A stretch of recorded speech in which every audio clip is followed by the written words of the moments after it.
চিরপ্রতিদ্বন্দ্বী Brazil যখন বিশ্বকাপের টিকিটের জন্য ধুঁকছে, আর্জেন্টিনা তখন অনেকটা নির্ভর। ডিফেন্ডিং চ্যাম্পিয়নরা যে এবার বেশ আগেভাগেই নিশ্চিত করে ফেলেছে 2026 বিশ্বকাপ। তবুও বিশ্বকাপের আগের শেষ 13 মাস বেশ গুরুত্বপূর্ণ আলবিসেলেস্তেদের জন্য। নিজেদের ঝালাই করে নিতে এ সময়ের প্রত্যেকটা ম্যাচেই স্কালোনির থাকবে বাড়তি নজর।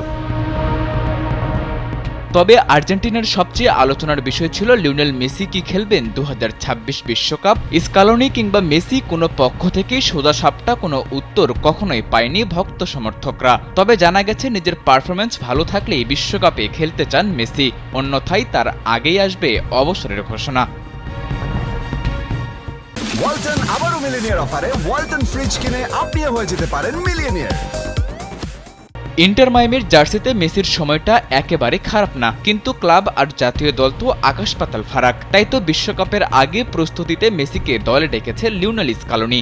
দলের শক্তি দুর্বলতা চিহ্নিত করতে বছরের প্রত্যেকটা ম্যাচেই হয়তো মেসিকে চাইবে আর্জেন্টাইন এই মাস্টারমাইন্ড।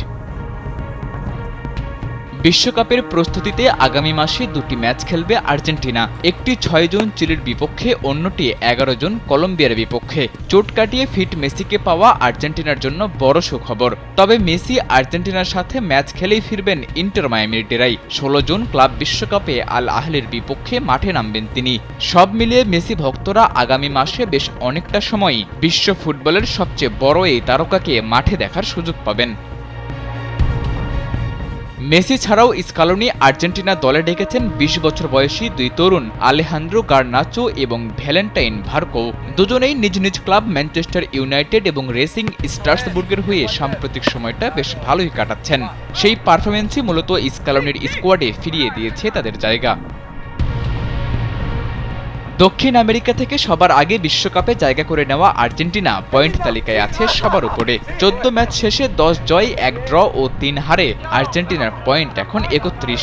দ্বিতীয় স্থানে থাকা ইকুয়েডরের চেয়ে 8 পয়েন্টে এগিয়ে আছে আলবিসেলেস্তেরা। অন্যদিকে 5 বারের বিশ্ব চ্যাম্পিয়ন ব্রাজিল আছে 4 নম্বরে। 14 ম্যাচে তাদের পয়েন্ট এখন মাত্র 21। সাদাতুর রাফি, কালবেলা।